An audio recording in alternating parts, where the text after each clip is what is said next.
Welcome to Comic Book Theater with your hosts, JR and the War Dog.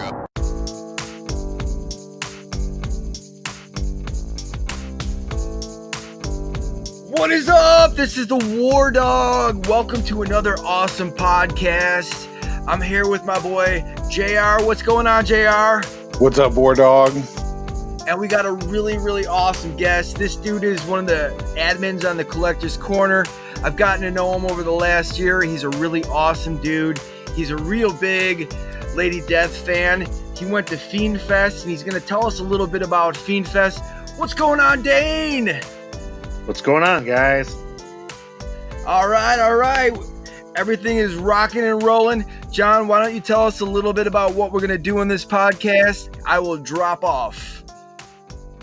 Hey guys, so this is what's been happening in the news, and one of the big happenings around social media and around the Collector's Corner. It's been building for quite a while now. That was Fiend Fest in Arizona that was put on by Coffin Comics and Brian Pulido.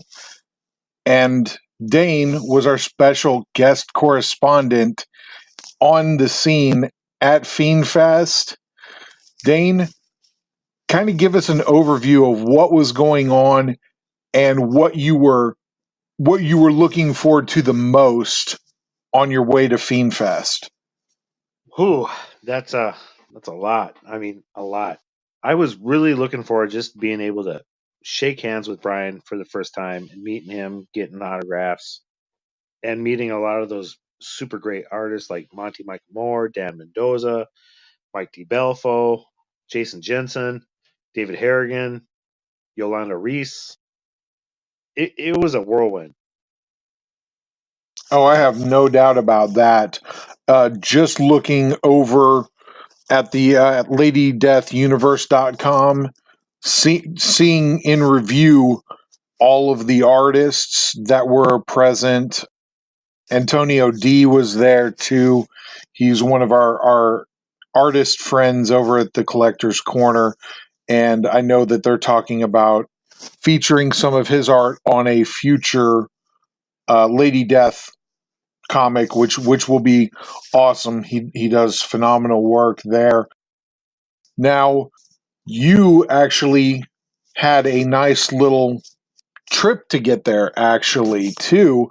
You don't live in like Utah or Colorado or somewhere close to Arizona either. You had quite a journey. Where was it that you were driving from, Dane? I drove down from Crookston, Minnesota, which is roughly 150 miles, give or take, from the Canadian border. That's awesome. The full extent of the trip was supposed to be about 28 hours, and it was smooth sailing once we got to about the southern part of South Dakota. No more snow, like snowstorm. And Kansas was pretty full of snow until we got to South End. And we thought we were going to be smooth sailing from there on out. I mean, we hit Oklahoma, then we hit Texas, then we get into New Mexico, and we start noticing some snow on the ground a little bit in some spots, and we see a storm coming that's supposed to hit Arizona. And we're like, well, we might get there early enough, get through the mountains, get down into Phoenix. No. That turned into the most treacherous journey I've ever fucking taken. So we finally get into the mountains there in Arizona, and we start seeing snow coming down. And we got a little trepidatious, but I'm like, it's not much snow. We're used to that. And we get into a town called Sholo, which is roughly 3 hours northeast of Phoenix. And it starts coming down hard, so hard. And I've never driven through mountains, not with snow anyways. And we get about 20 miles south of that town, and the cops got the road blocked off.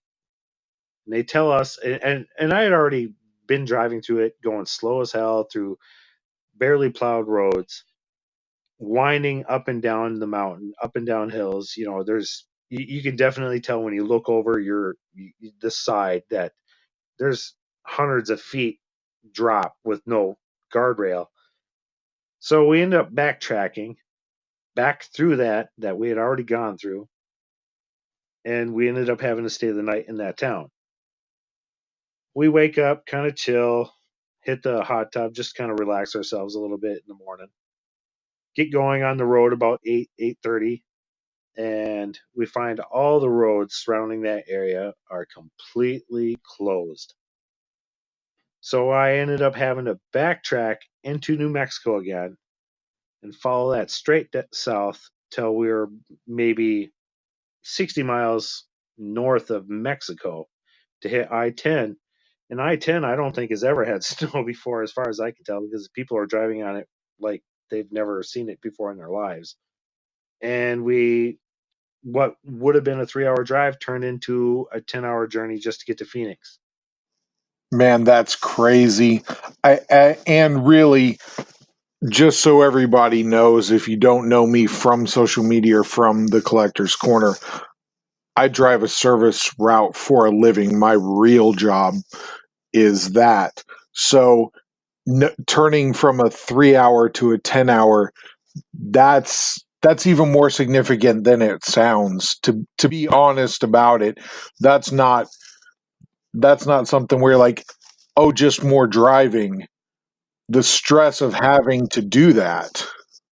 And part of it was we kept on still trying to look for those little angles over that might shorten our distance, and we chose to take this road. I can't remember if it was a county road or a highway called 78, and that took us right back into the mountains, and having to do the downgrades through curves down the mountain. And we kept on running into surprises. Like I'd come down, a really steep curve that's like, even during the summertime, they were telling you to go 15 miles per hour.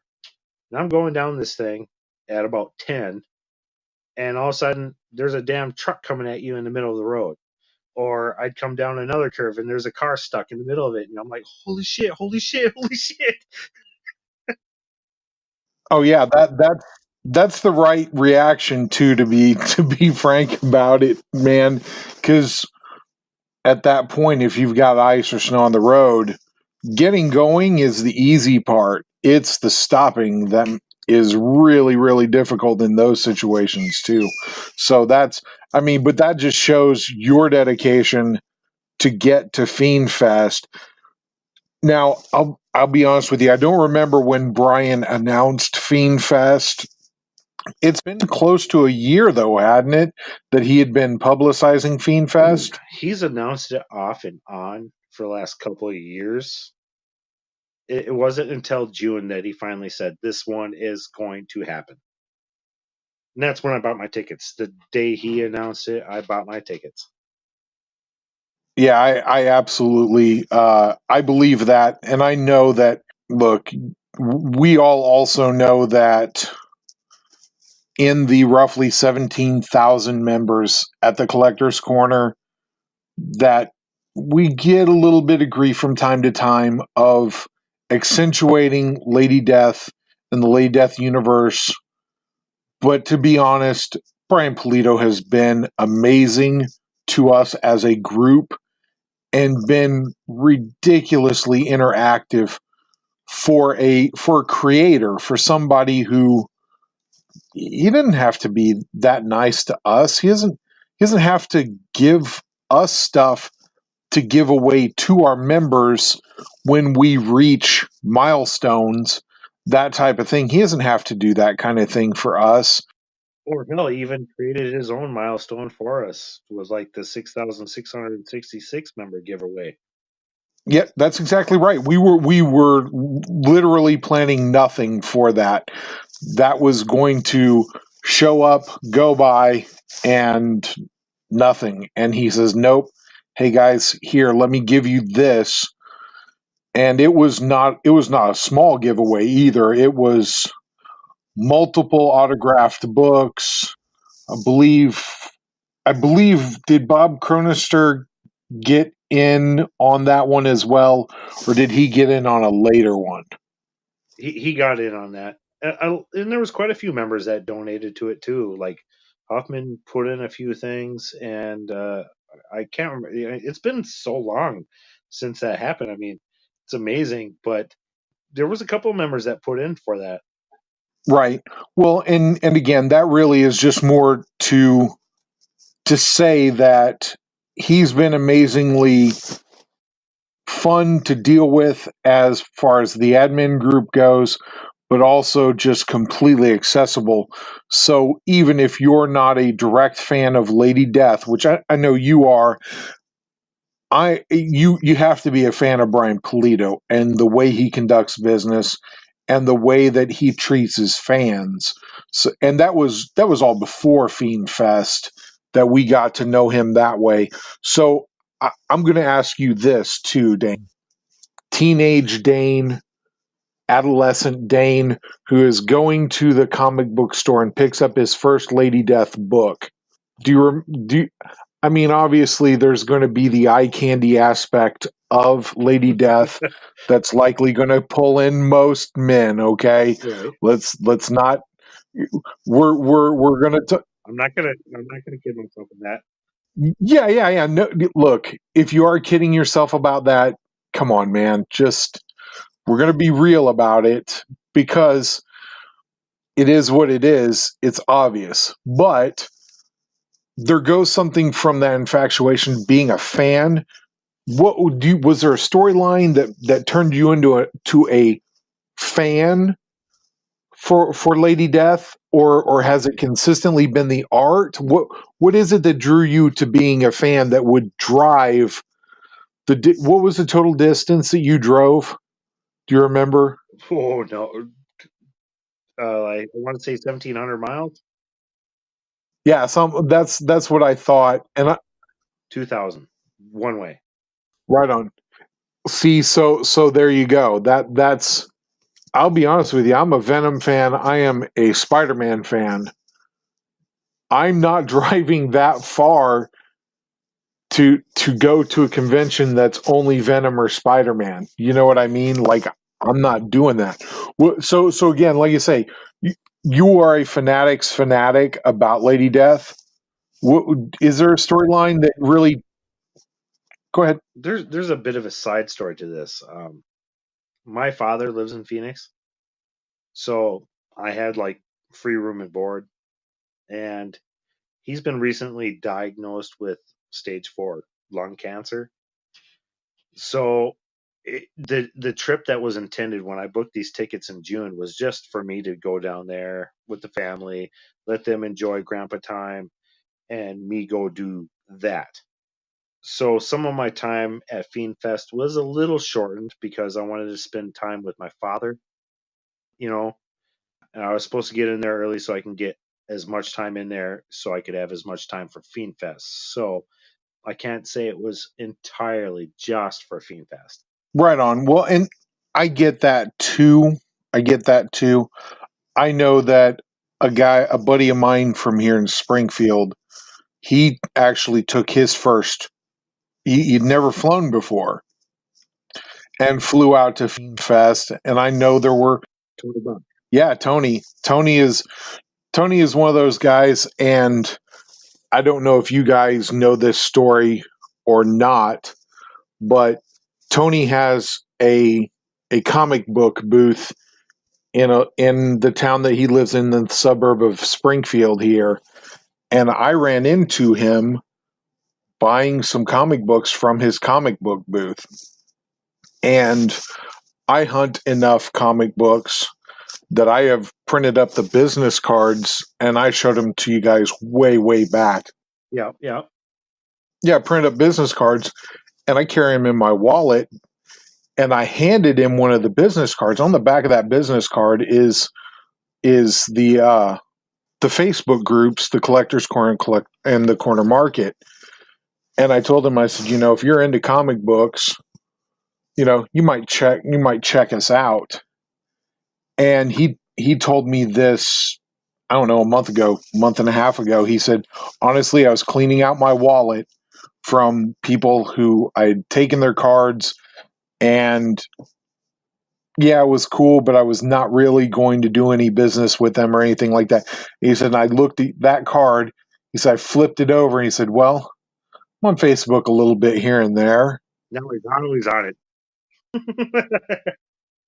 Yeah, as soon as he clicked into the collector's corner and got a glimpse of what was going on and the love for all types of comic books, he told me, he said it reignited his love for comic books and specifically Lady Death, because of the passion that guys like you and like Dennis and Huffman and some of these other guys really have for Lady Death. And he started checking it out, and next thing you know, he's literally clearing out every bargain box, every LCS in this area of anything to do with Lady Death.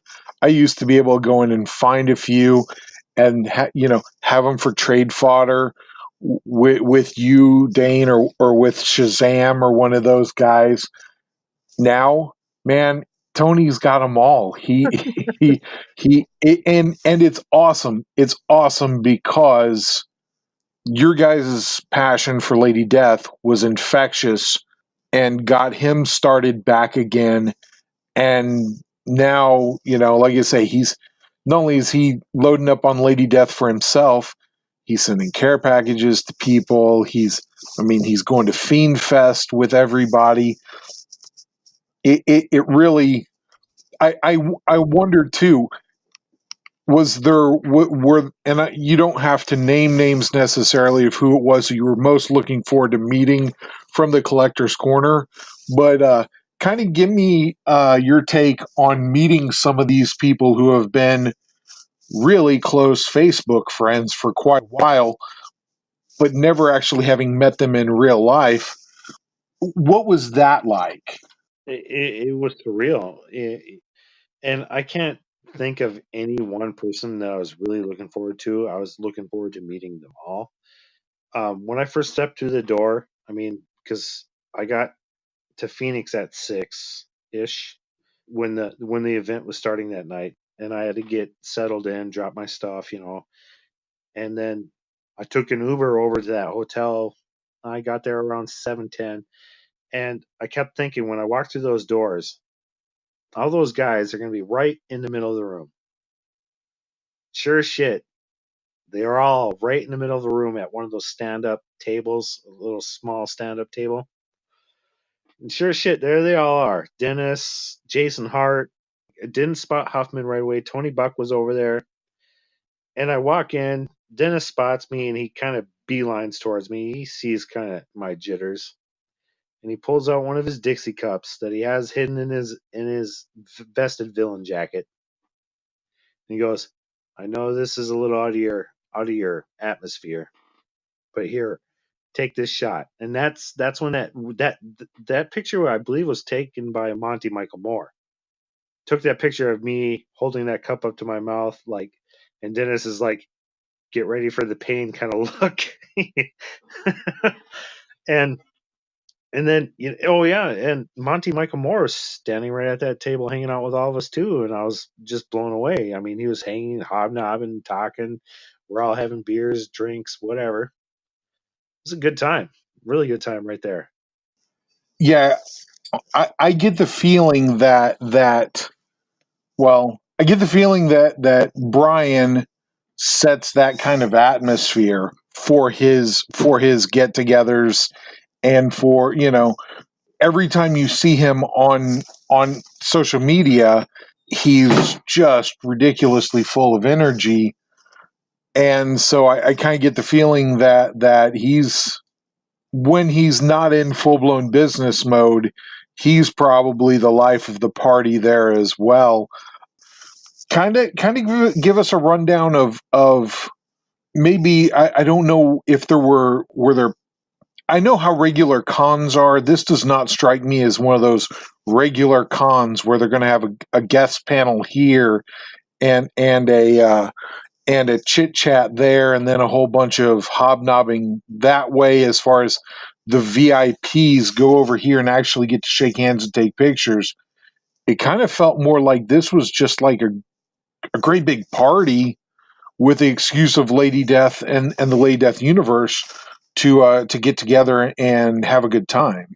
Yeah, it pretty much was. I mean, there were no VIPs per se. I mean, there's always a special little nod towards the Black Legion, like the OG Chaos fans, but it really was like a party. I mean, Friday night we all just got tore up.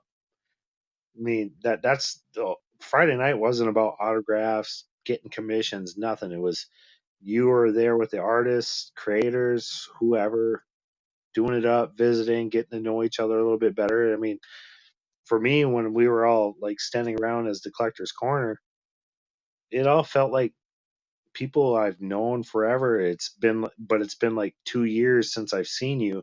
We're all shaking hands, hugging. I mean, Huffman comes up when he finally appeared when I got there. He taps me on the shoulder. I turn around. He's got his arms crossed with a mean skull on his face. And then he turns into a big smile and gives me a big hug. That doesn't shock me at all. Like I say, that it feels like that's an extension of the way the collector's corner is, and I think that's another reason why Coffin Comics and the collector's corner make such a great pairing, is because look, most of us are not young kids. We went through a certain time in our lives when being a comic book nerd was frowned upon, frankly, and so we've all experienced that. But in that same way, we're inclusive. I don't want to say we're inclusive to a fault, because I don't think that is a fault, especially in what we do. But I definitely I have always got that feeling from Coffin Comics, the same way as I have from the Collector's Corner.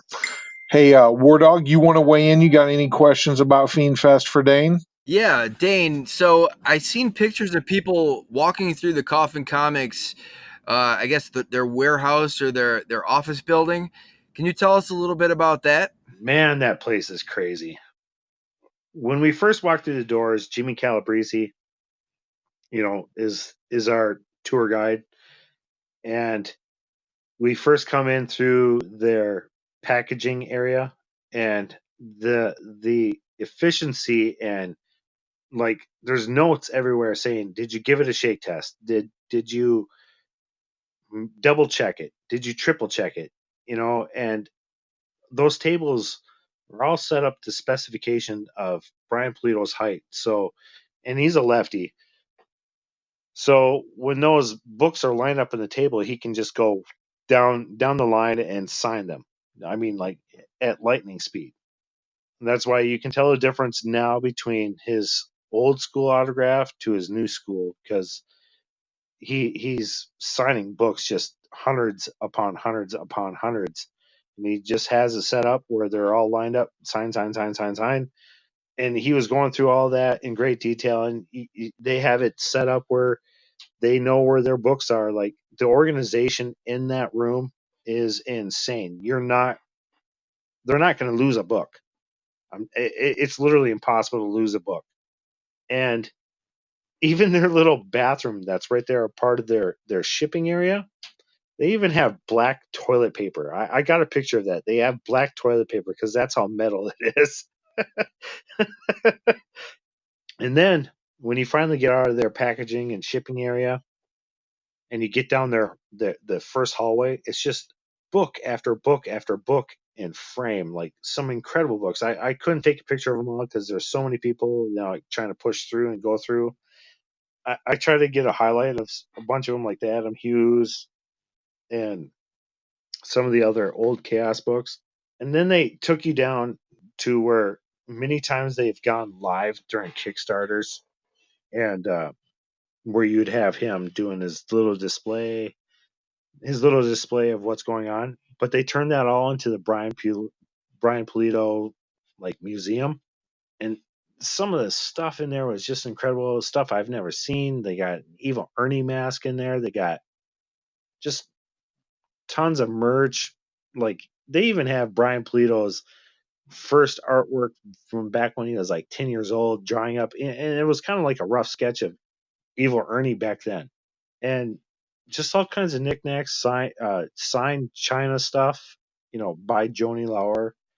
That room blew me away, and hell, they even gave us a free preview of like the new Adams Hughes book that's coming out next Kickstarter, and the Captain Death homage cover to the 1941 Captain America, and they let us share it. I was kind of shocked. There was only one room where they wouldn't let us take photographs of a certain wall. That shit was top secret, but we got to see it. We got firsthand, and even getting a pose with the bar and the coffin shaped table. That that was a lot of fun. The one big highlight was getting to sit in that chair next to that Lady Death book that has that big ass diamond in it. And the funny thing, the really, really funny thing that I enjoyed about it was that it was actually being guarded by a live cop. Really, that's pretty crazy. Did you have so I seen some pictures and it looked like Brian Polito was just hanging out with all you guys. I mean, that is like the coolest thing to know that a creator cares enough about his fans that he'll actually hang out with you guys. I mean, was he really cool? I mean, was he really like, I seen the pictures and it looked like he was like just drinking with you guys and having a good Yeah, time. yeah. Is that how it He was? down to earth. He doesn't act like he's above anybody. I'm pretty sure the way he thinks of himself, he's just one of the guys. And honestly, he probably is. But I mean, to us, and like, well, to me, he's like my Stan Lee. You know, there was a part of me that wanted to hit my knees and be like, "I'm not worthy. I'm not worthy. I'm scum." I'm sure he would have played along with that for sure. That would have been something that would have been right down his alley. His humor is definitely down that alley for sure. But at the same time, he can click that switch off and he's full on business. You could tell when it was business time is business time. Because same thing at Fiend Fest, when it was time to do his 3 o'clock panel, it was stop, get away from his table where he's signing autographs, and go do his panel. And there was a lot of really cool reveals. And when he was done with it, was back to the table going, bring him on. Did you have any interactions with any of the other artists? It looks like some of the artists actually went out and hung out with everybody. Like, are there any like stories that you can tell about a specific artist that might have been hanging out with you and I don't know, maybe like divulged some secrets? Um, no secrets, maybe I can't reveal them. But we went out to the bar Friday night. Well, the one time I could go out to the bar and hang out with everybody, we went out to the bar Friday night after the social gathering at the hotel, and I hung out with Jeff Kinnear and Monty Michael Moore. I bought them both a couple of drinks, and it was just talking shit. I mean, no one was really talking art or nothing like that. I mean, some of those questions got thrown out, but I mean, it was just fun hanging out with these guys, getting their opinions on things, even just regular collecting. Well, I was going to say it strikes me that we all will put the artists that we idolize on that pedestal, and whenever they're out hanging out, it is nice that they don't. I'm sure that they didn't expect you to buy them a drink or anything like that. But on the flip side, any of my interactions with with Monty, they you know he's always been really gracious, and that's always been, even in an impersonal way, that you get through social media type stuff, he still has always seemed to be a really nice guy. So that doesn't shock me at all, actually, about him. To be I was actually go ahead. to be honest, he was just as thrilled to be around us from the corner as we were to be around him. I mean, he was, like I said, he was right there at that table when I walked in, and as soon as we all started kind of gathering and get a little bit thicker, he's like, "Dude, let's take a photo." That's one of the photos I believe I shared to one of you guys, where Monty's like right there in the middle. Oh yeah, Monty. I swear he was just as thrilled to be there with us as we were with him. And here's a sad fact: Ron Zabala was there. He's the creator of Patriotica. No, am I saying that right? I believe it is Patriotica, yeah, and I'm glad you brought that up because I got something about that a little later in our show. But go ahead. I had no idea that that was him. I everybody was calling him Ron. Okay, I don't know what he looks like, and he's just hanging out at our table, chatting, whatever, blah blah blah. And now, because he wasn't an actual guest there, he was just there as a fan. And now it kind of bums me out that I didn't go and buy one of the Patriotica books from Mike DiBalfo's table to have him sign, because I was enjoying talking with him. Everybody just kept calling him Ron, the ones that knew him. And then after we're leaving and people are posting pictures and tagging him, and I'm like, holy shit, no way. You just never know who you're standing next to, I guess, at these things. Oh yeah, especially something like that where, like you said, you're not always going to know who it is that you're not. It's impossible to be a complete expert in the totality of comic books, especially in the indie scene right now, because Marvel and DC do such a good job of. I mean, even then, up into a certain extent, they're even really well-known artists and writers that if you don't follow them on social media directly, like you said, you don't know what they look like. If they show up as a fan to a function like Fiend Fest, they're going, they're gonna kind of blend in. And to that point, that actually happened to me the end of this last summer, a very small con that I had set up as a dealer at my first time I'd ever done it. It may be the only time I ever do it. It was, to be real frank, a lot more of a hassle than it was anything else. I got to do some networking, which was nice. Got to hang out with a few guys from the corner, which was also nice, but a lot more work than it was actually worth in the end, when I could have just invited them all to come hang out and it would have been just the same, in my opinion. Anyway, yeah, Cullen Bunn was walking around inside the first 2 hours at that comic convention before the main crowd showed up. He was just walking around, not a guest at the comic convention at all. He was there looking for books. And it was really neat. It was really neat to get to meet somebody like that. But like you say, unless if you know them or have followed them or met them previously, and you were talking about, I gather that he probably doesn't make it up to Minnesota very often. And how you said that word, Minnesota, you sounded more Minnesotan than Oh I yeah, I do. was totally I was.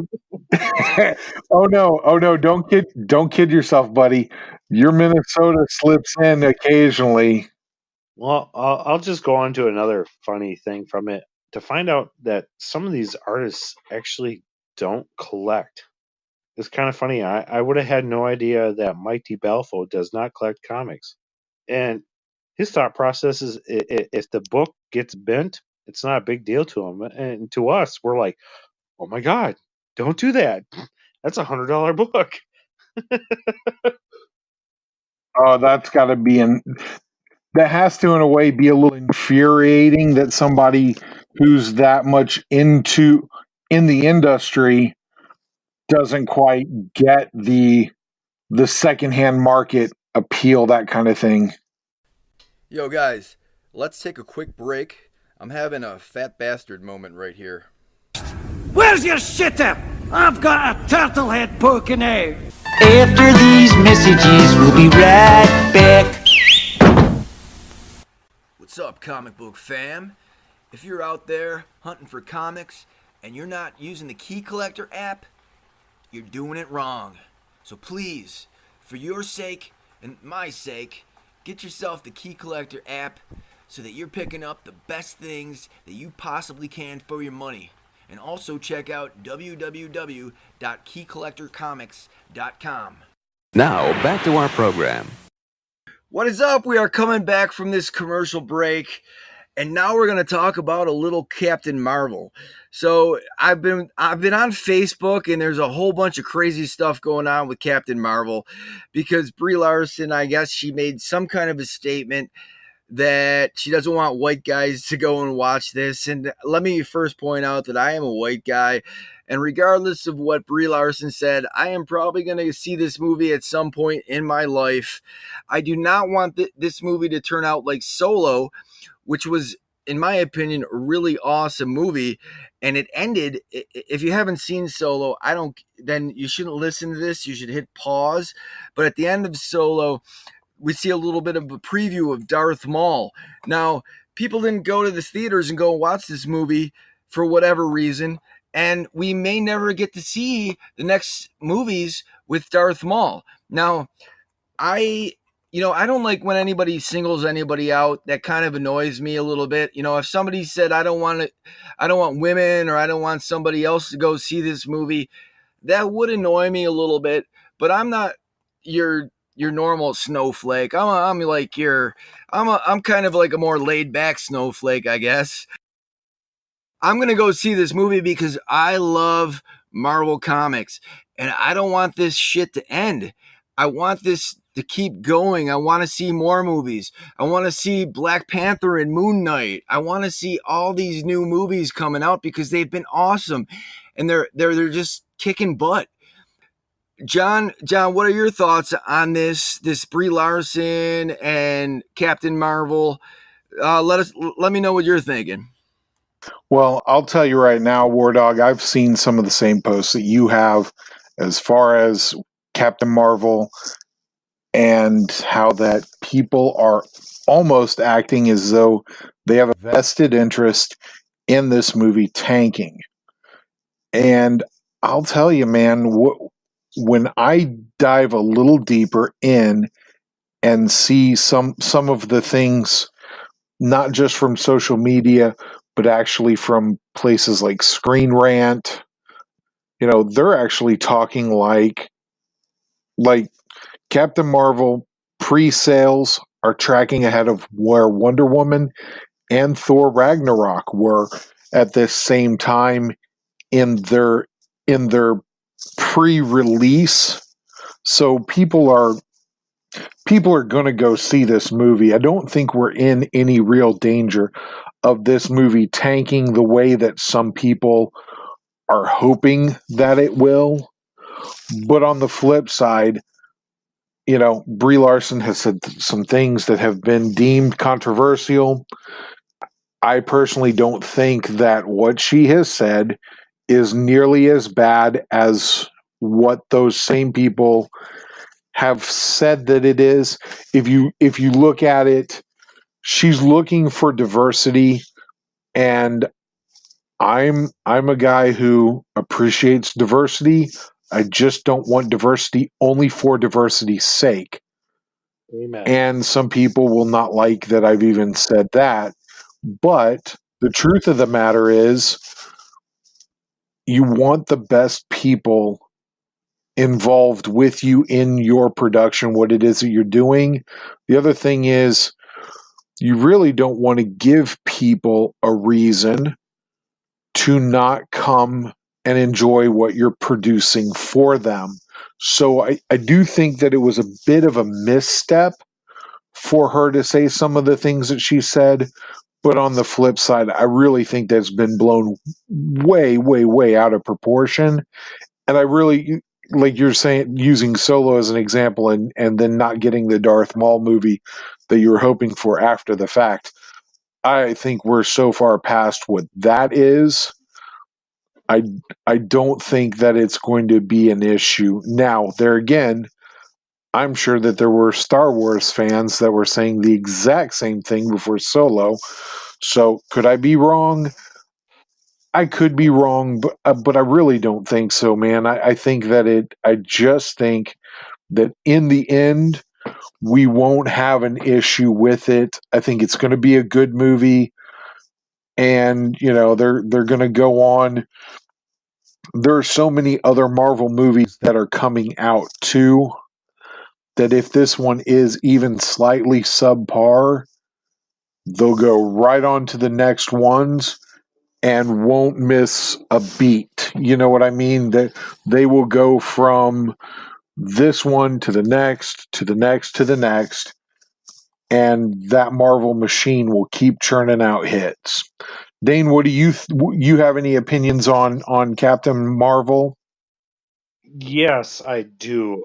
I'm really looking forward to this movie. Do I think Brie Larson is the actress that has the appeal, should I say, to carry this movie? Okay, I don't think she has the main star appeal, but I could be wrong. We'll wait to see this movie.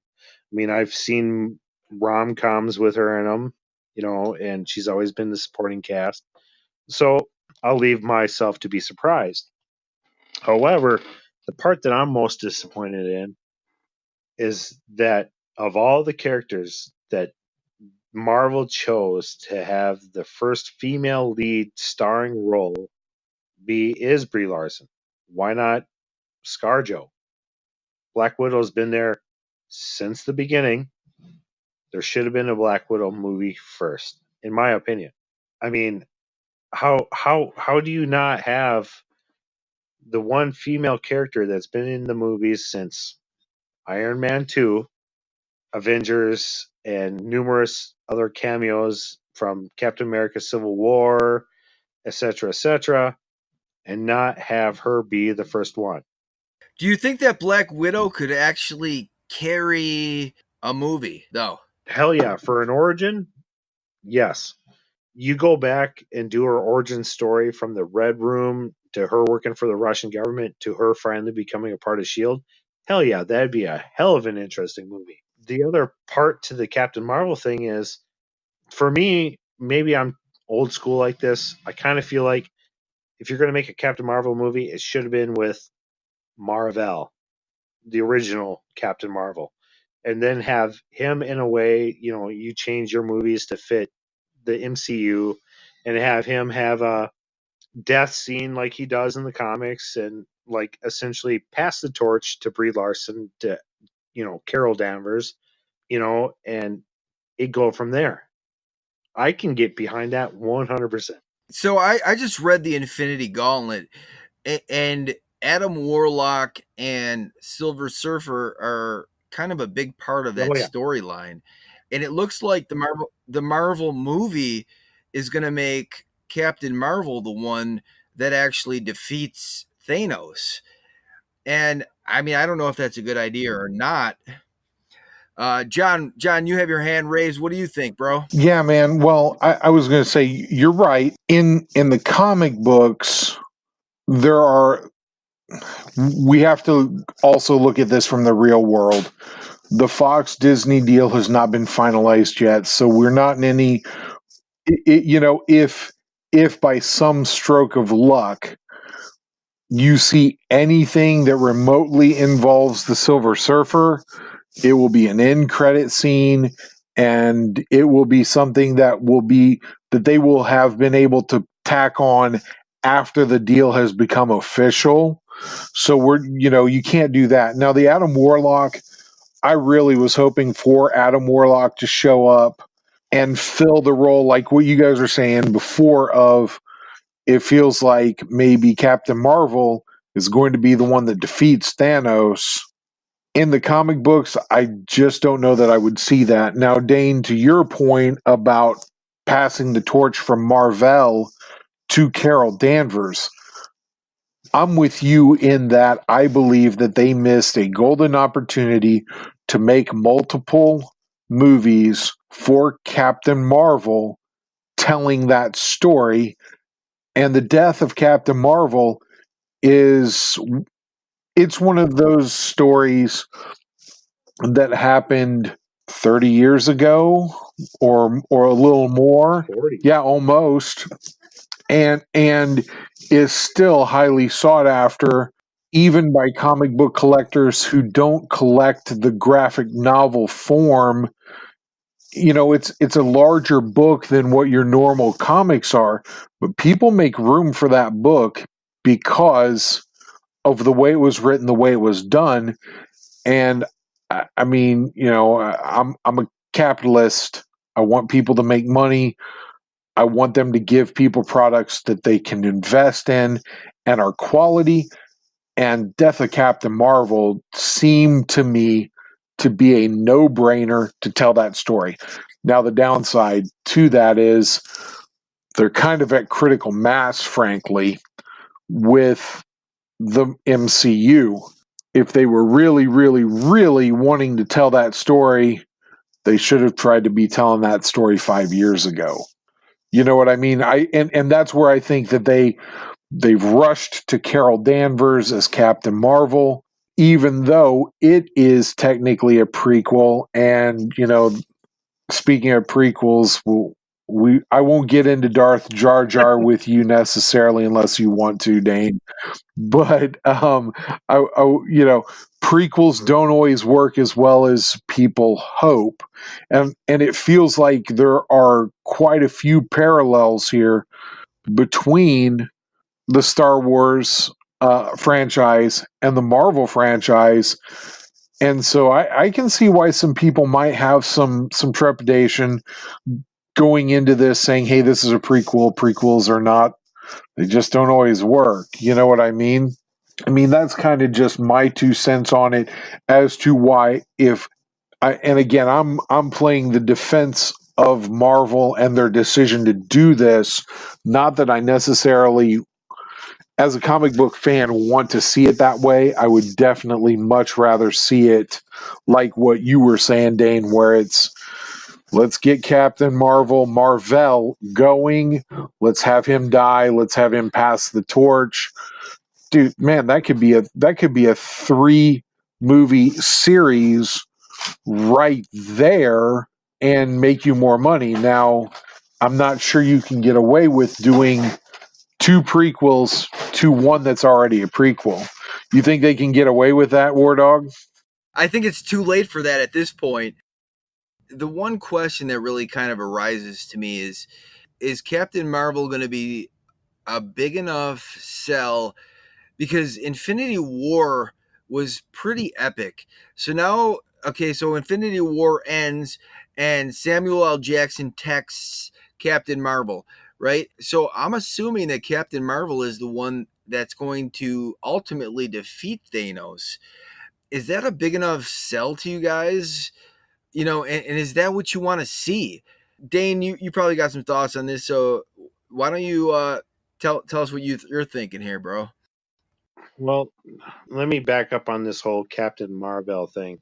You know, not to say that they don't have Captain Marvel in this movie pass the torch. I just probably think it's not going to get the due that it should be because people in today's collecting for younger ages might not understand the legacy he left.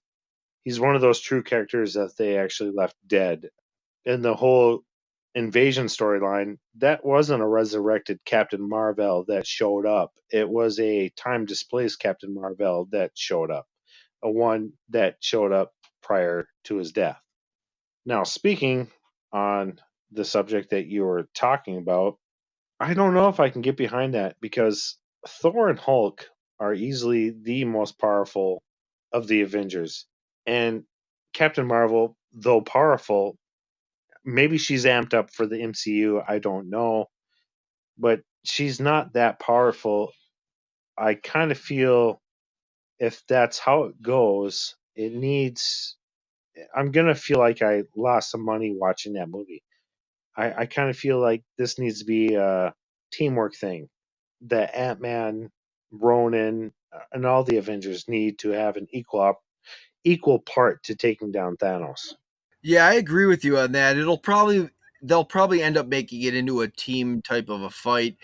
And I mean, they've done a pretty good job with the whole team fighting with like Civil War and all of those movies. By the way, Captain America: Civil War should have really been called Avengers 2.5. I don't disagree with that at all. Actually, that's a legitimate take, and I've heard other people have that same sentiment. That while they did call it Captain America: Civil War, it was absolutely an Avengers movie for sure. Like you say, I'm kind of with you that I don't know that Captain Marvel, Carol Danvers, Captain Marvel, has the following to warrant a movie like this. What I will say though is I do tend to give them a little bit of a benefit of the doubt because, and really, as much as we all love Guardians of the Galaxy movies and how much fun they are and stuff like that, before the movies, could you honestly tell me that you sought out any Guardians of the Galaxy comic books? Because I'll tell you right now, the market says that nobody did. Dude, No one did. maybe not the like modern time Guardians of the Galaxy that was led by Star-Lord, but I did own the entire Guardians of the Galaxy run from the 90s by Valentino. I had literally the whole run. I loved that series. I loved the takes, the future Ghost Rider, the future Phoenix, you name it, I loved it. I mean, it was a completely different take on future history.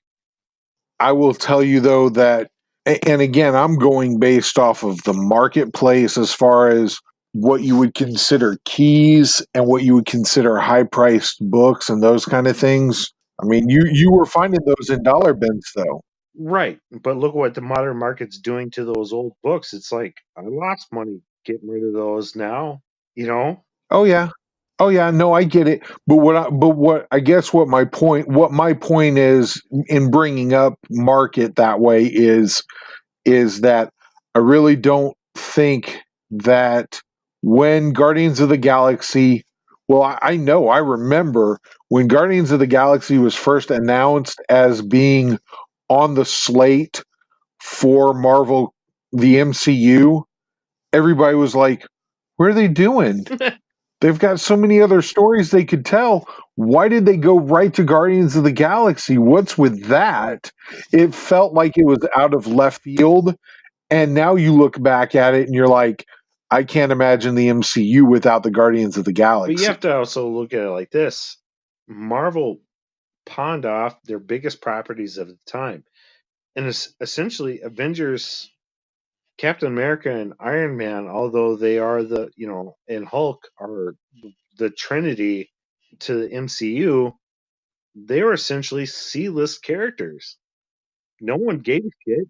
I don't disagree with that at all. I mean, everybody was buying X-Men this, X-Men that, and Marvel had no choice. If they're going to roll the dime, they went with Iron Man, shook those dice, and it worked big, you know. And they continued to work with that, and they caught lightning in a bottle. You know what? Really, with the Guardians of the Galaxy, Bautista. That dude was one of the best actors in any of the Marvel movies. Bautista kicked butt. That dude was awesome. And Chris Pratt played Star-Lord amazing. And seeing Groot, that was fun. I think the whole point of them going that direction was to really go like outside of the box, but to go into that like they had to get to that cosmic universe. And how do you get to that cosmic universe without the Guardians of the Galaxy? The Fantastic Four tried to do that. Oh, go ahead. Well, without someone like Silver Surfer and their property, that's essentially the route, or Fantastic Four. That's essentially the route they had to go. Yeah, and I mean they made the attempt of Silver Surfer in the Fantastic Four movie, and I mean I enjoyed it. I was just excited to see Silver Surfer, but somehow they had to get to that cosmic aspect just so that they could get to these Avengers movies and get into the cosmic. John, what are your thoughts on all of this? Well, I will say that you're right. They did have to go that direction because that was the only property that they didn't have to sell off in order to stave off bankruptcy. You know, that's the reason why it was such a big deal to have the cooperation with Sony for Spider-Man and that type of thing, and why having this Fox Disney deal come to fruition and be finalized is going to be such a big deal. Is they're going to be able to introduce them. What are we in? Are we in phase 3? Phase 4. Going into phase 4? Yeah, they're going to be able to introduce them in this next chapter with the Marvel Universe 4. And look, I'm interested to see how they do try and weave them in. I get the feeling that they will go a little more risky with some of these established properties like Iron Man, like Captain America. Like I really think that they will go more risky with all of these Avengers and maybe go the route of the Young Avengers. Oh God, please. From the comic books. Well, I mean, they kind of are pointed that direction. If you really look at it, they're kind of pointed that direction already. Yeah, I see where you're going there. Yeah. You go with the Young Avengers, which follows up from the Avengers. Then you come in and you introduce the X-Men and the Fantastic Four, and Spider-Man maybe passes the torch to Miles Morales at some point in there as well, even though you look at Spider-Man and say, man, there's so many stories left to tell with Spider-Man that it's insane. Well, a quick note on the Spider-Man thing. There's a reason why they appointed such a young actor for it. Yeah. They plan on rolling him for a good decade. Oh, yeah. I hope so. Being a Spider-Man fan, my middle child, his very first movie was Spider-Man in theaters. Now, mind you, he was an infant. He was not 6 months old yet, so he slept through the entire thing. But that was his first movie. My daughter still claims Tobey Maguire as her Spider-Man because that's the one that she, you get it on DVD, you wear it out on DVD. The kids love it. It was a little campy. That was kind of what they were going for at the time, was very comic booky, campy type style instead of what we have. That's why I hated him. Well, and again, you got to understand, she was 4, 5, 6 years old by the time she was watching them. So that's where she was at with it. But I will tell you that I believe that Tom Holland is the most complete Spider-Man that they've had, as far as he's nerdy enough to be Peter Parker the way they have him written, but he has good enough quips and is written well enough as Spider-Man to be Spider-Man. Now, if you go back to Andrew Garfield, for instance, Andrew Garfield as Spider-Man. Shittiest Parker. Yeah, greatest Spider-Man, the worst Peter Parker. And yeah, he was too cool. He was too cool to be Peter Parker. Now, and again, he tried. And then Tobey Maguire, he was a perfect Peter Parker. Was perfect as Spider-Man. Well, his Spider-Man was very wooden and like we said before, a little campy. Oh, yeah. Sorry, I have that crossed up. He was perfect as Parker. Sucked it. Yes, absolutely. Very wooden feeling as Spider-Man. And, the overall campiness of it kind of hurt it as well compared to where we're at right now with Spider-Man.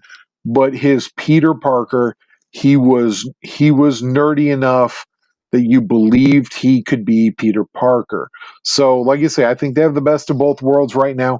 If they roll with him for another 10 years or so, I am absolutely ecstatic to hear that, because I think he's done a smashing job. I think he's done an excellent job. I have to agree. Tom Holland is one of the best Spider-Mans that we've gotten so far. I'm hoping that we get to see like Tom Holland with Kraven the Hunter. I'm hoping that we get to see Tom Holland with I don't know, like Man-Wolf and all of that stuff. That would be really cool. Dane, what do you got on all this? What's your question again? You know what? I don't know. This might be a segment where I actually delete some of this stuff. It's all good, War Dog. I'm just trying to make sure I'm clear on what you're asking. No, you're cool, man. I think what he was asking was, where would you like to see the Spider-Verse, that kind of thing, go? And again, I know you're not really a hardcore Spider-Man fan like I would be, but do you have any villains that you would like to see Spider-Man take on in the future? Not Mysterio. They are really missing a beat by not rolling out Kraven. I have to agree with you on that one. Kraven's last hunt was, when I was a Spider-Man collector, that story before McFarlane took over the books was incredible. It had such an adult type edge, but not too far over where a kid couldn't enjoy it. Where Kraven finally beat Spider-Man, buried his ass, put on the costume, went after Vermin, did a whole bunch of good deeds, and then Spider-Man finally breaks out of the coffin, goes after Kraven, and Kraven commits suicide. I mean, that was a crazy story. You have to roll out a two-parter Spider-Man for that. Well, at some point there, you also have to introduce the alien symbiote to Spider-Man before you go that route too. Which is kind of lost on us with the Venom movie. They shouldn't have rolled out that movie. Well, I will tell you that I do think that they missed a great opportunity to roll out Venom the right way and do it the comic book way. But I will also say that I enjoyed the Venom movie for the 90s silliness, over the topness that it was. And some people hated it. But I will tell you that if you were a Venom fan from the 90s, that was very true to the character of Venom in the 90s. There was a lot of that, that movie felt like a buddy movie to a certain extent. And that's kind of the way those were. Venom talked a lot of trash at Eddie, and there was a lot of back and forth between the two of them, and there was conflict there, which that's something else that I think that they never, in the original Tobey Maguire Spider-Man movies, that's the one we don't talk about in my household is Spider-Man 3. That I said it on the podcast. I will not say it again because I despise that movie. They did not give. Love that movie. Dude, that was such garbage. It was a dumpster fire, and you know it. I'm kidding. I know. Oh no, I'm sure, dude. But they tried to shoehorn 3 villains into the movie. They could have got away with one, and it didn't have to be Venom in that movie. It could have totally been Sandman. They didn't need Sandman in that movie at all. Well, my understanding from everything I've read is that the studios pressured them into getting Venom into it because the fans wanted it.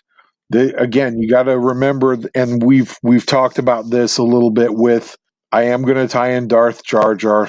You guys will have to bear with me. We've talked about it before that in this same time frame was the same things that was happening with Jar Jar Binks of the internet being what it has become today was just barely beginning back then, where people were starting to understand that they had a voice as fans and they were voicing their opinions, and the people who were in charge at the studios didn't fully understand how to take that.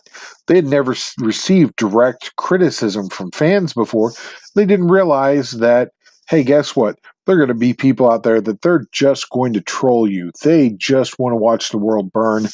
They don't care what anybody else thinks. And again, you got to look at it from the perspective of, yes, I realize initially in the prequels for Star Wars, Jar Jar Binks stunk. Don't even get me Was started. not on a very Star Wars. nobody liked him. But if you get the right payoff, you then go back and you're like, oh my gosh, this is the greatest thing ever. You know, that kind of thing. I believe if they would have said, hey guys, yes, we know you want Venom in a movie. We're not doing Venom in this movie. But throw that caveat out there that we're going to do a fourth and a fifth one. Guess what? He's going to be there sometime and he's going to be the big bad guy. Man, they really could have kept that franchise going that exact way and done Venom correctly. I totally get the Dark Jar Jar thing, but in terms of lame characters, Ewoks are the top. Like, really? Are you fucking serious? It comes down to all these rebels fucking fighting, and at the end of the day, it's a bunch of fucking little teddy bears with spears and arrows. like when I was a little kid and watched that when I was 6, cool. Wicket was the bomb. Now I watch it and I'm just like, no. Oh yeah, teddy bears that overthrew the Empire it's way up there. Well, the implication too that the Ewoks ate the stormtroopers, and that's why they were playing the stormtrooper helmets at the end of the movie too. You know, that kind of, maybe those Ewoks were a little more metal than you thought they were, dude. That might be so, but still, no. No. I mean, you're fighting an enemy that essentially is a nuclear bomb, and you're fucking throwing rocks. No. Oh, I agree. I agree. I'm just throwing it out there. But, you know, like you say, to kind of bring this back full circle, this is the kind of thing that movies like Captain Marvel are having to deal with, like Solo had to deal with. You know, I hope that the movie studios are reacting in a better way than they did back then, because I really think that, you know, like I say, shoehorning Venom into a sidekick role as a sidekick villain with virtually no character development at all, and going away from turning Jar Jar Binks into the anti-Yoda, you know, those kind of things, those are definitely the blueprint on how not to handle the criticism of the online community. Do what you do, and I think Captain Marvel will do what they're supposed to do. Be entertaining, make sure it's well written and well acted, and everything will come out in the wash. Do you think, my opinion is, do you think that the studios are essentially sabotaging Captain Marvel? And by what I mean with that is, any trailer or preview I've seen on it, they always show Brie Larson with just a stone face. There's no emotion. And it just looks, the previews make it look like she's uninterested. Maybe that's where some of the backlash is coming. I don't know. You know, that's a good To question. me, that's not a selling point when you see when they do her little flashback in one of those previews. They do this like flashback thing when she's in the Air Force. It's stone face. When she's working with the Kree, she's a stone face. When she's walking away from fighting that Skrull in the subway, she's stone face. There's like no emotion. It's just blank. You know, I would really hope that they're not trying to sandbag them and trying to make it I would hope that they're not trying to sabotage it. I will tell you too, looking at some of the promotional pictures that they have out online and stuff like that, she's got the scowl on her face, kind of. I'm not saying she's got the Hulk scowl on her face or anything like that, but she definitely is looking more intense, and maybe that's by design there too, where you have a couple of the female characters who are looking a little more stoic, but you can tell that they're trying to be softer and not as intense looking. Do you know what I'm saying? Yeah, oh, yeah. They're definitely accentuating being feminine. I'm not saying Brie Larson isn't feminine, okay? That's not what I'm saying at all. But her expression definitely matches the expression of the face on all of the male characters as opposed to the female characters. And I don't have a problem with it. It's something that if you look at it, you can see it. Like you say, stone face, that's a good description of it too. It's very stoic looking in a lot of the previews, whereas you see a wider range of emotions from, say, Elizabeth Olsen or Scarlett Johansson, playing with maybe a little bit of fear or questioning their own morals, those kind of things. You see that depth, and that's where you're right too, that the Black Widow prequel or origin would 100% work just fine before Captain Marvel. But like I say, I think that they're working on such a time constraint at this point that if they didn't do the Black Widow movie 3 years ago or more, it would have been too late. I think one of the reasons they introduced that cat into this movie, and that's one of the characters that, you know, nobody really knows anything about, is what is this cat all about. I think they introduced this cat in this movie to kind of take away from some of that stone face that you're talking about. And also, I mean, if you've seen some of the previews, Samuel L. Jackson has not so much of a stern look of, the one-eyed Nick Fury, but he's actually got, a little bit of more of a playful. The motherfucker look. He doesn't have Exactly, the motherfucker look. exactly. When you watch the previews, it's more of a playful Samuel L. Jackson. So I mean, I think that's why they got the cat, and that's why they got Samuel L. Jackson into this one. I hope Brie Larson nails this part, and I do hope it's good. The only thing that I think they missed a little bit on with the previews is, for a comic book fan like me, if I'm watching these previews, if I see the Scree and I see, I don't know what the other characters are, but if I see all these other, exactly, if I see all these other cosmic characters, that kind of makes me excited as well. And I think they kind of missed that a little bit with these previews. They want too much to drive the Brie Larson aspect of this. Well, I think that they are trying to hang their hat on Captain Marvel for the next phase of the MCU. Look, I hope it is a good idea. I think it could be a good idea. I'm giving them the benefit of the doubt, because just like that, honestly, whenever I heard they were doing an Ant-Man movie, I was like, why are they doing an Ant-Man movie? You know what I mean? Not that he hasn't been an Avenger for a very long time and played an integral role in the Avengers team historically.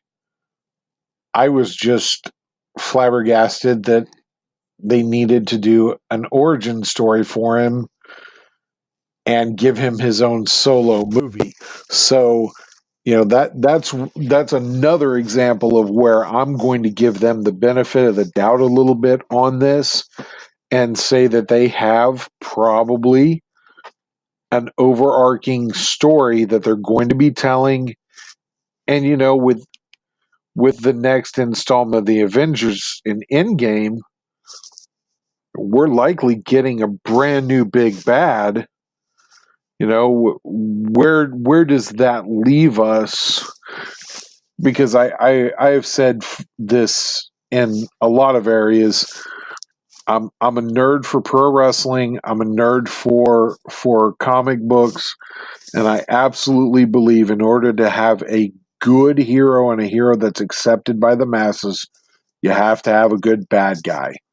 You can't go in. There's no Hulkamania unless if he's fighting the Iron Sheik and Nikolai Volkov during the very end of the Cold War, that kind of stuff. You know what I mean? You're not going to have Spider-Man or Batman or Superman unless you have Lex Luthor and the Joker and the Green Goblin. You're not going to have those guys. You have to have them in order to and honestly, that's the other thing. I feel like maybe the facelessness of the bad guy in the trailers for Captain Marvel, I think that kind of hurts it a little bit as well. Not that you have to give away every one of the secrets. You don't have to give away the ending or the post-credit scenes or any of that stuff. But it would be nice to know a little bit more about, because I'll be honest with you, I don't know who the big bad guy is. It's not familiar to me. I can't pull it off the top of my head. You know what I mean? I would have to Google it. Now, backing up onto your point about Ant-Man, yeah, see what you're saying.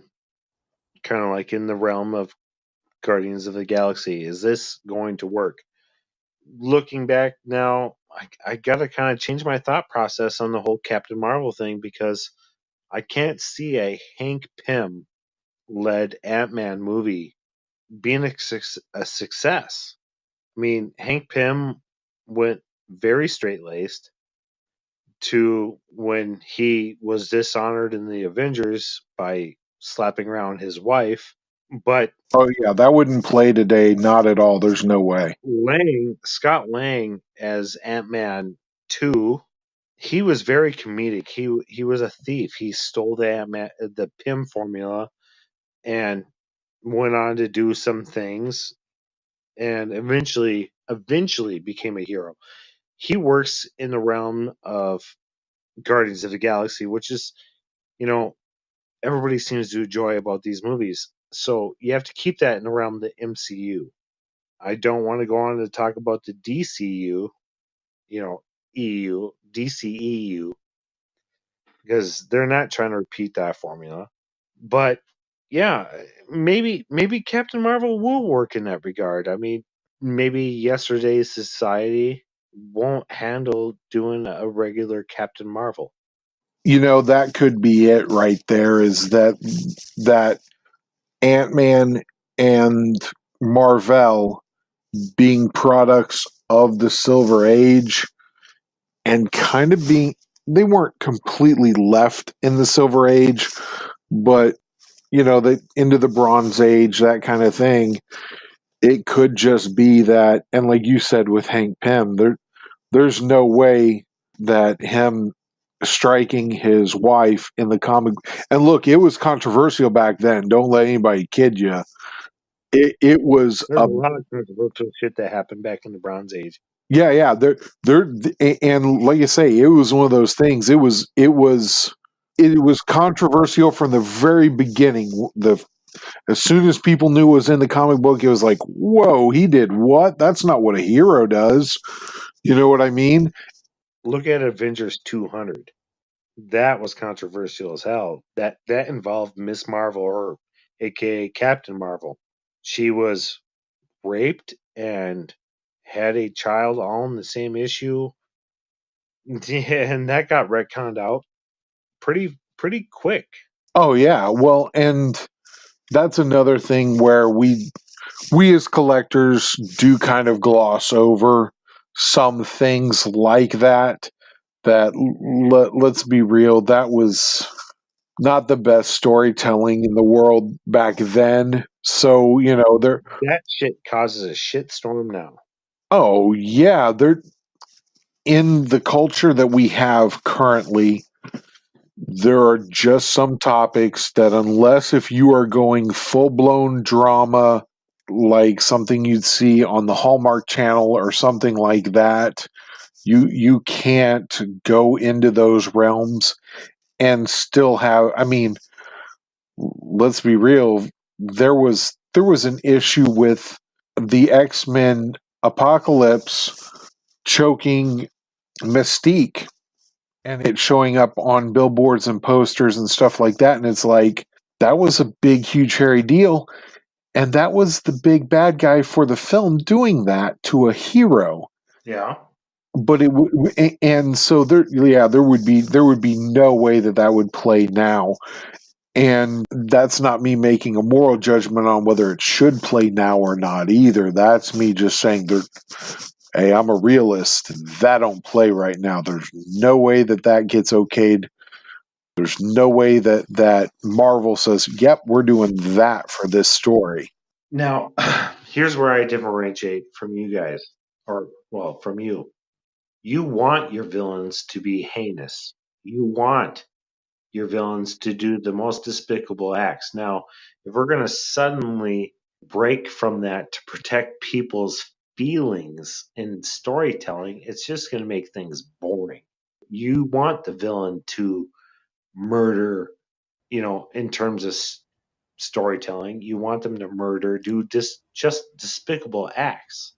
And to go away from that, to placate and avoid people's feelings is just nonsense. And then what are we going to do? You might as well just throw some paper on a cardboard sheet and send it to me and be like, this is your story for the week. Oh yeah, no, I agree, and I'm with you that you need to give people a reason to hate the bad guy and cheer for the hero. You really have to do that. Otherwise, there's no conflict in your story. And look, I get that they want, in some way, in some small way, for you to say that the villain is almost justified, but I do believe that gets played out a little too far in a lot of cases, where people are like, well, the meme where people are posting all over Facebook and social media, Thanos was right. Or There's only one villain character that I can think of that I can't say he's justified in his action, but his feelings is Magneto. yeah, his initial experiences at the concentration camps and stuff. Yes, to a point, but at the same time, are his actions justified?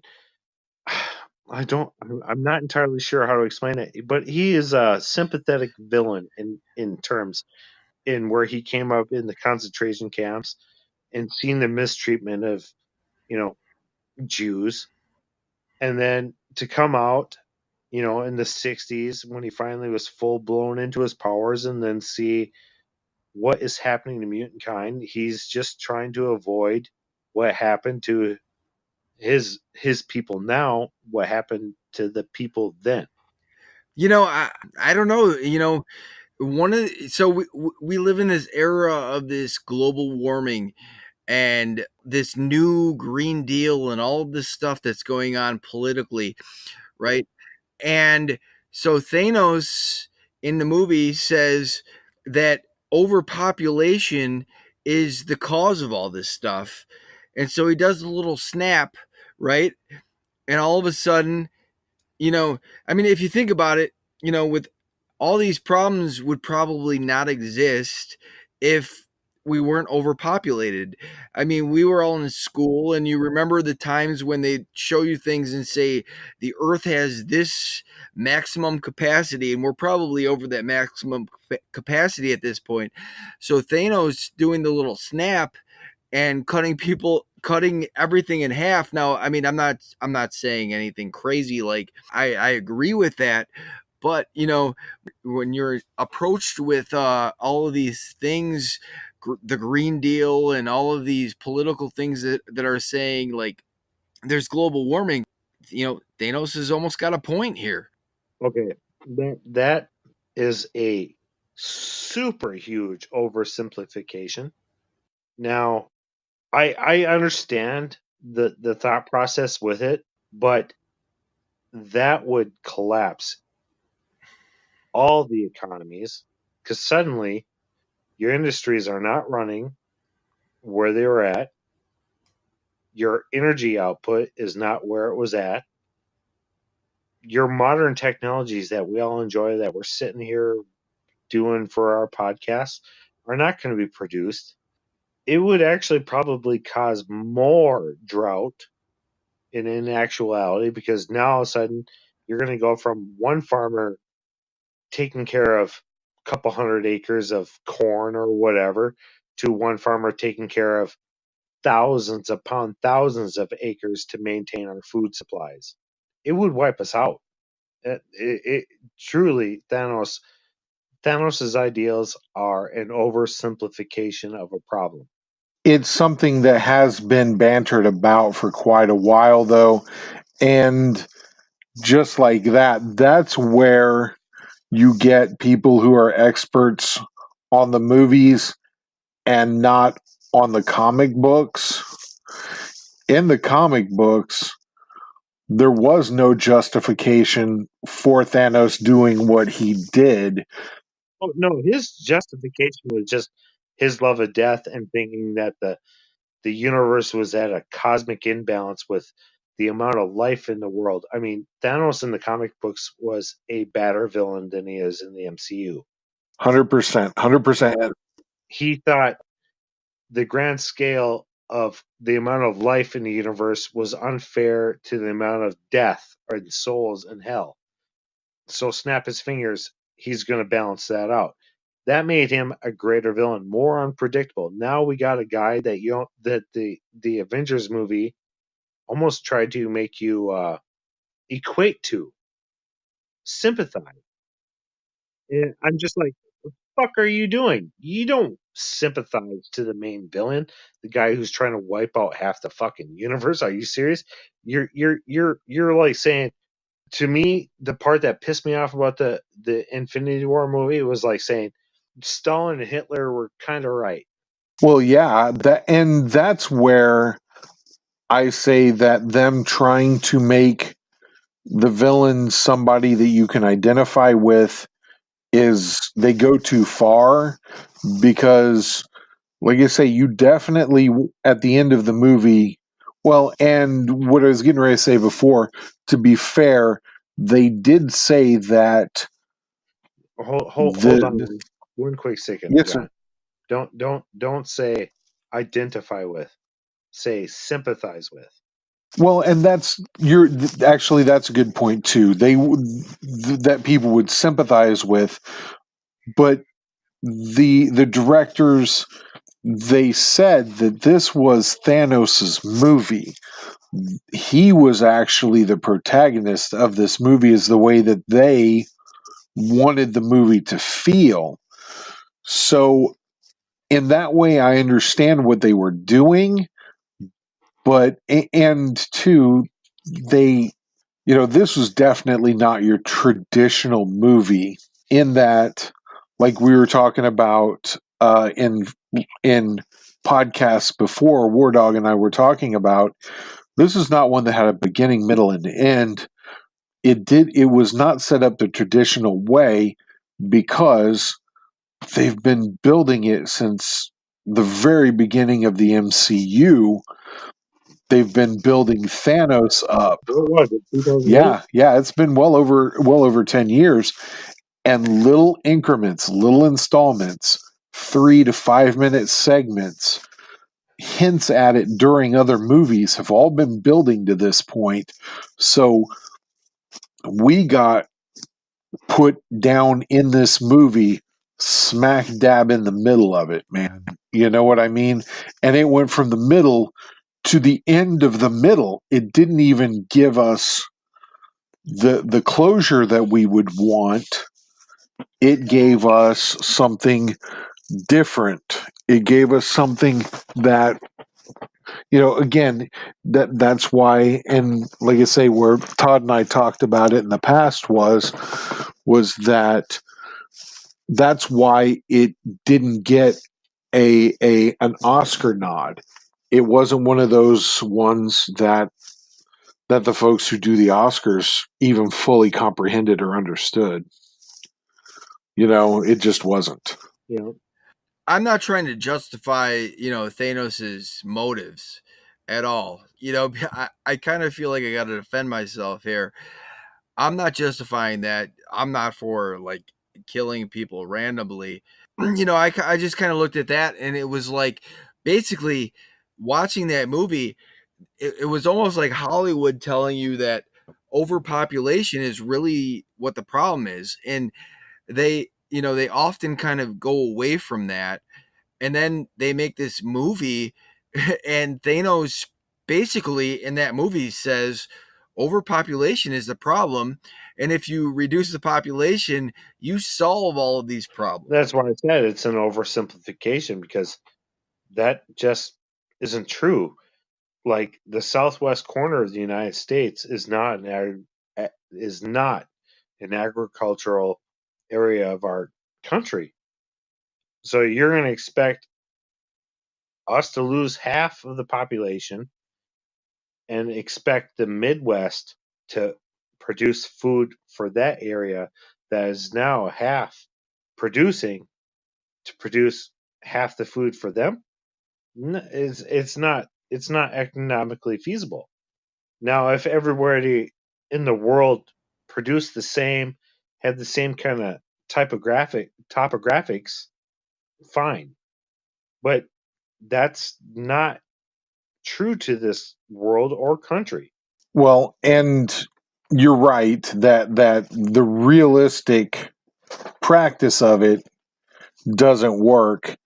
And that's where, again, like we were talking about, the Thanos from the comic books, way better, way less predictable villain in the comic books than he is in the MCU. And still, he's a good villain, but like you said, really the only villain that should ever be sympathized with, even remotely, from Marvel would be Magneto. And even then, his actions still are questionable compared to what what his feelings are and those kind of things, regardless of what his motivations are. You kind of judge. He You kind of judge people by their actions. Just should have never been made any kind of sympathetic character, is my feelings. He shouldn't have. I agree wholeheartedly. I mean, damn, you're gonna. It was almost like you're getting painted with a whole socialistic perspective in those films, or in that film. You're looking for this big bad, and all of a sudden he's like, I did this to equate and make everybody better and make sure there's food for everyone. It's like, no, no, no, no, no. You don't go and say, oh, Hitler did this right because, Germany. No, no. What happened was fucking wrong. Wrong on all kinds of levels. That's essentially what they were saying. Right. Well, and if you have a big bad or an ultimate bad guy for a storyline that way, really any type of justification that you attempt to give to them in the end rings very hollow, and to me makes it where I hate that they would even remotely try to consider making him any less evil than he is. His interactions with Gamora as a child, those kind of things, they really were trying to paint him very sympathetically there. And that just, it is a dangerous place to be, especially in a world where you have people who look at villains like, let's say, the Joker, who are if you do a who's who list of villains, top 10, Joker is in the top 2 or 3, if not number 1, in any genre of all time. And why is that? And people still, because he's a great villain that's unpredictable, and he's the truest of true villains. He's that chaotic evil that are, You want to know out of all the villains I actually sympathize with is the Joker. yikes, you're scaring me a little You know bit here, why? buddy. No, go ahead. Yeah, why? Because he doesn't care. He has no motives, no beliefs. He does what he wants to do because it makes him laugh. Well, and I see that point. Like I say, he's the chaotic evil for sure. So uh, Oh yeah. anyway, well, I'm not saying I agree with him. Like I'm gonna go do something fucking nutty or right. stupid. But I'm just saying he's the true villain. Like he's the guy that walks in the room and you are wondering what the fuck is going to happen. Right, right. Magneto walks in the room, you can kind of predict what's going to happen. Yeah, no, that's true. That's true. Well, I tell you what, dude, we are getting we're actually over the hour mark for our second installment tonight. So we're gonna wrap it up.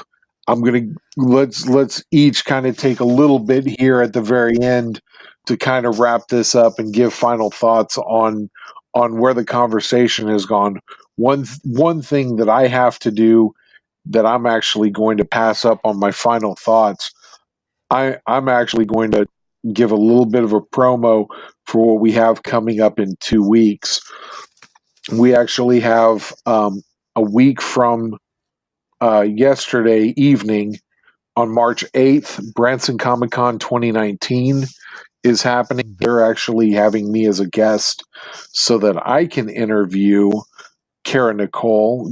You were talking about cosplayers at Fiend Fest. I know she attended Fiend Fest in Lady Death, and that was pretty cool. Or as Lady Death rather, and so that was very cool. I know that she's going to be somebody that I actually get to interview along with. I've also added to that BB Cosplay. Lauren from BB Cosplay is going to be there as well. We're going to get some interviews with her, and we're actually going to do a cosplay themed podcast that week. But that will give us a little bit of time to edit that all together and take a little bit of that stress off of Todd for us. Todd, do you remember what do we have going for the following week? Well, I'm gonna edit this one right now, and we'll see how this one turns out. We have an hour and a half of recording on this one, and this has been an interesting conversation with Dane. Dane, you've been an awesome guest, bro. I mean, I've enjoyed this conversation, and I hope we get to do this again. You might have to be one of our recurring guests on this podcast. For sure, I'd love to do it. Yeah, dude, you have been amazing. I mean, just hearing your stories about the going to Fiend Fest, I sat back and I really enjoyed that. And, just the conversation, it's just fun to be able to sit back and have a conversation. And look, if you listen to this and you hear anything that you disagree with or you're angry, don't be angry about things. We're just having conversations about these things. We are all like very stable and cool people, and as comic collectors, we don't care about really the race of the characters. We don't care about the genders of the characters. We're just having a conversation here. And that's the fun thing about being a human being, is just open up your mind and just have these conversations. Don't be offended by everything that happens to you in life. I mean, I brought up, I just hypothetically brought up some things about Thanos, and I mean, Dane's one of my good friends. And look, Dane and I we can have we can disagree and still have a good time having this conversation. And neither of us are like crazy, like we're not like Nazis or anything, you know.